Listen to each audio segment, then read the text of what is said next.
அனைவருக்கும் வணக்கம். நம்ம சேனலில் ஞாயிற்றுக்கிழமை விருந்து என்னெல்லாம் பண்ணியிருக்கோன்னு பார்க்கலாம். ஃபுல்லாக வீடியோ எடுக்க முடியலை, எடுத்ததை உங்களோட ஷேர் பண்ணுறேன். நம்ம சேனலை சப்ஸ்கிரைப் பண்ணாதவங்க சப்ஸ்கிரைப் பண்ணிக்கோங்க, பெல் பட்டனையும் கிளிக் பண்ணுங்கள். அப்போ தான் நாங்கள் போடுற வீடியோ உங்கள் வீட்டின் சமையல் மெனுவாக மாறும். வாங்க என்னெல்லாம் பண்ணியிருக்கோன்னு வீடியோக்குள்ளே போய் பார்க்கலாம். ஃபஸ்ட்டு வெஜிடபிள் பிரியாணி எப்படி பண்ணணும்னு பார்த்துடலாம். குக்கரை அடுப்பில் வச்சு 4 ஸ்பூன் நல்லெண்ணெய், 2 ஸ்பூன் நெய் விட்டுருக்கேன். எண்ணெய் நல்லா சூடாகிடுச்சு.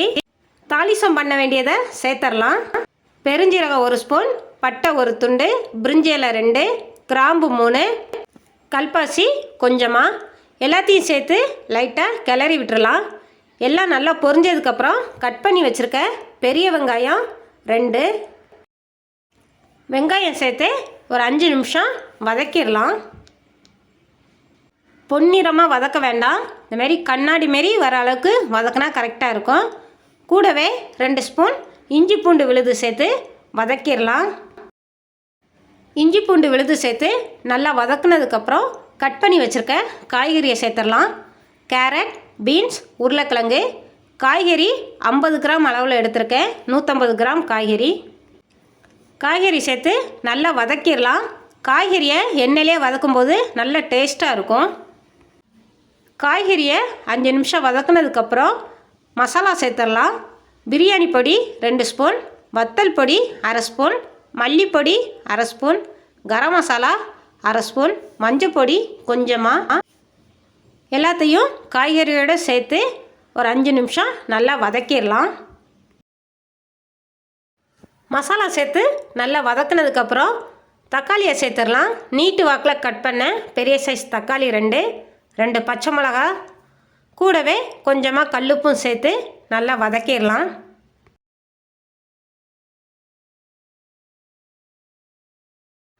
தக்காளி எல்லாம் சேர்த்து வதக்கும் போதே 2 ஸ்பூன் தயிர் விட்டு வதக்கிடலாம்.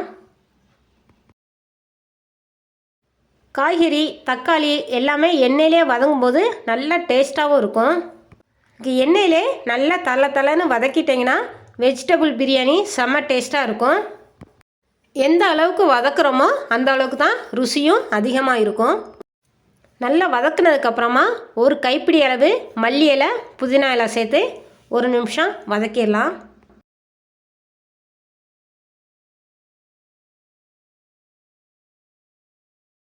எல்லாத்தையும் நல்லா வதக்கியாச்சு. தக்காளிலாம் முழுசாக இருந்தால் டேஸ்ட் அந்த அளவுக்கு இருக்காது. பாருங்கள், எல்லாம் நல்லா வதங்கிருச்சு. இப்போ தண்ணி சேர்த்துடலாம். தண்ணி 4 கிளாஸ் சேர்த்துக்க போகிறேன். பாஸ்மதி அரிசி 1/2 கிலோ அரிசி, எனக்கு இந்த கிளாஸுக்கு 2 கிளாஸ் வந்தது, அதனால் 4 கிளாஸ் தண்ணி. அரிசி எந்த அளவு எடுக்கிறீங்களோ அதே அளவில் 2 மடங்கு தண்ணி எடுத்திங்கன்னா கரெக்டாக இருக்கும். சாதமும் நல்லா வெந்திருக்கணும், குழையவும் கூடாது, நல்லா உதிரியாக வரணும். இந்த அளவு கரெக்டாக இருக்கும். கொஞ்சமாக கல்லுப்பு சேர்த்து நல்லா கலந்து விட்டுடலாம். உப்பு காரம்லாம் கரெக்டாக இருக்கான்னு பார்த்துக்கோங்க. உப்பு தண்ணியில் கொஞ்சம் தூக்கலாக இருந்தால் சாப்பாட்டுக்கு கரெக்டாக இருக்கும். நான் குக்கரில் விசில் விட போகிறதில்ல. நீங்கள் குக்கரில் விசில் விடாத இருந்தால் இதை அரிசி சேர்த்து மூடி போட்டு ஒரு விசில் விட்டிங்கன்னா கரெக்டாக இருக்கும். கொதி வரட்டும், வெயிட் பண்ணலாம். இன்னொரு அடுப்பில் சாதம் ரெடி ஆயிடுச்சு. சாதத்தை வடிச்சிடலாம். ஓப்பன் பண்ணிடலாம். நல்லா கொதி வந்துருச்சு. லைட்டாக கலந்து விட்டுட்டு அரிசியை சேர்த்துடலாம். பாஸ்மதி அரிசியை சுத்தம் பண்ணி தண்ணியெல்லாம் சுத்தமாக வடிகட்டிட்டு 10 நிமிஷமாக ஊற வச்சுருக்கேன். அந்த அரிசியை இப்போ இதோட சேர்த்துடலாம்.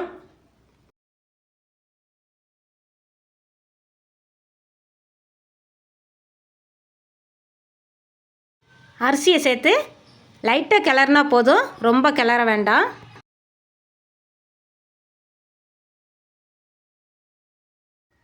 பாதி லெமனை இப்போ மேலே பிழிஞ்சு விட்டுறலாம். பிழிஞ்சு விட்டு மூடி போட்டுடலாம். 10 நிமிஷம் வெயிட் பண்ணலாம். 10 நிமிஷம் ஆயிடுச்சு. அடுப்பை கம்மி பண்ணிடலாம். பாருங்கள், தண்ணிலாம் கம்மி ஆயிடுச்சு. நான் உங்களுக்கு காமிக்கிறதுக்காண்டி தான் ஓப்பன் பண்ணேன், இல்லைனா ஓப்பன் பண்ண வேண்டாம். 10 நிமிஷம் கழித்து அடுப்பு மட்டும் கம்மி பண்ணிடுங்க. நான் இது ரெடி பண்ணும்போதே இன்னொரு அடுப்பில் ரசமும் ரெடி பண்ணிட்டேன். ரசம் ரெடி ஆயிடுச்சு. இப்போ வேறு பாத்திரத்தில் மாற்றிடலாம்.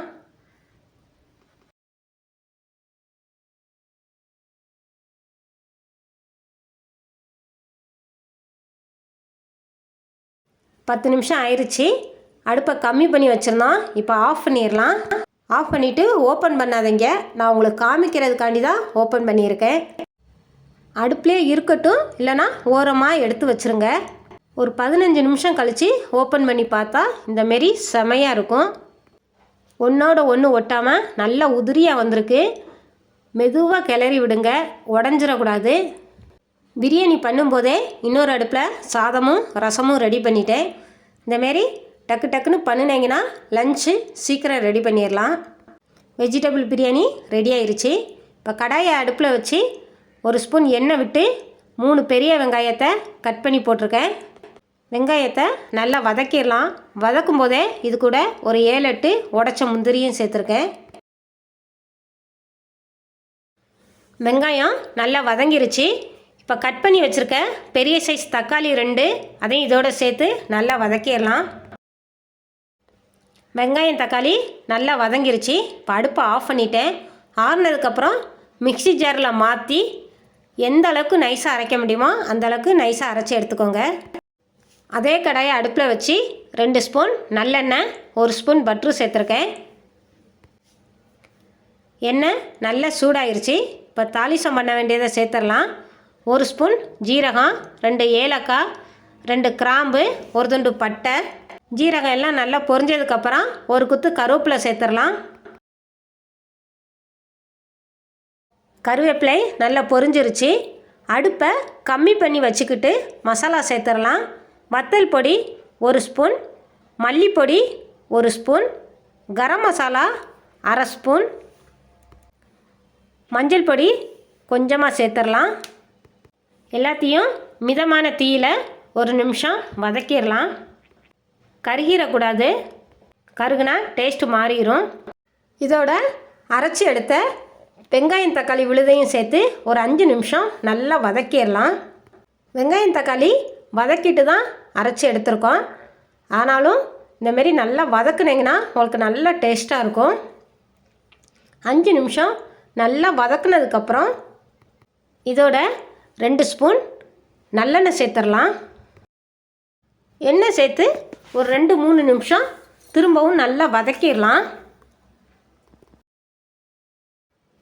நல்லா வதக்குனதுக்கப்புறமா கொஞ்சமாக தண்ணி சேர்த்து இந்த மசாலாவை மட்டும் ஃபஸ்ட்டு வேக விட்டுறலாம். தண்ணி சேர்த்து கொஞ்சமாக உப்பு சேர்த்து கலந்து விட்டுறலாம். நல்லா கலந்து விட்டதுக்கப்புறம் கொதி வரட்டும், வெயிட் பண்ணலாம். நல்லா கொதி வந்துருச்சு. இப்போ தேவைக்கு தண்ணி சேர்த்துக்கிடலாம். நம்ம கிரேவி மாரி தான் வைக்கிறோம், அதனால் கெட்டியாக இருந்தால் தான் நல்லா டேஸ்ட்டாக இருக்கும். ரொம்ப தண்ணி சேர்த்துற வேண்டாம், தேவைக்கு மட்டும் சேர்த்துக்கோங்க. தண்ணி சேர்த்து கலந்து விட்டு நல்லா கொதி வந்துருச்சு. கொதி வந்ததுக்கப்புறம் மீல் மேக்கரை சேர்த்துடலாம். உப்பு காரம்லாம் கரெக்டாக இருக்கான்னு பார்த்து கலந்து விட்டுலாம். கொதி வரட்டும், வெயிட் பண்ணலாம். நல்லா கொதி வந்துருச்சு. மீல் மேக்கரை சுடுதண்ணியில் 2 நிமிஷம் ஊற வச்சு தான் நல்லா பிழிஞ்சிட்டு தான் எடுத்திருக்கேன். நல்லா கொதி வந்துருச்சு. இப்போ கொஞ்சமாக மல்லித்தலை தூவி அடுப்பை ஆஃப் பண்ணிடலாம். மீல் மேக்கர் கிரேவி ரெடி ஆயிடுச்சு. இப்போ கலந்து விட்டுலாம். பாருங்கள், நல்லா கெட்டியாக செம டேஸ்ட்டாக இருக்கும். இதே இதில் நீங்கள் பன்னீர் கூட சேர்க்கலாம், செம டேஸ்ட்டாக இருக்கும். இப்போ மேலே 1 ஸ்பூன் பட்டர் மட்டும் சேர்த்து அடுப்பை ஆஃப் பண்ணிடலாம். கிரேவி பண்ணும்போதே இன்னொரு அடுப்பில் பன்னீர் 65 குலோப்ஜானும் ரெடி பண்ணிட்டேன். வெஜிடபிள் பிரியாணி, வெங்காய சம்பல், சப்பாத்தி, பன்னீர் 65, ரசம், மீல் மேக்கர் கிரேவி, சாதம், குலோப் ஜாமுன் எல்லாம் ரெடி ஆயிடுச்சு. வாங்க எல்லோரும் சேர்ந்து சாப்பிடலாம். சண்டே ஃபேமிலியோட நான்வெஜ் தான் இல்லை, வெஜ்ஜு கூட இந்தமாரி வெரைட்டியாக செஞ்சு சந்தோஷமாக சாப்பிடலாம். ஓகே ஃப்ரெண்ட்ஸ், இதோட இந்த வீடியோ முடியுது. இந்த வீடியோ உங்களுக்கு பிடிக்கும்னு நினைக்கிறேன். பிடிச்சிருந்தா சிட்டியை சமையல் சேனலுக்கு சப்ஸ்கிரைப் பண்ணுங்கள், பெல் பட்டனை கிளிக் பண்ணுங்கள், உங்கள் ஃப்ரெண்ட்ஸ் எல்லாருக்கும் ஷேர் பண்ணுங்கள், லைக் பண்ணுங்கள். இன்னும் ரெசிபியோட அடுத்த வீடியோவில் பார்க்கலாம். பனைமரம் வளர்ப்போம், நிலத்தடி நீரை பெருக்குவோம்.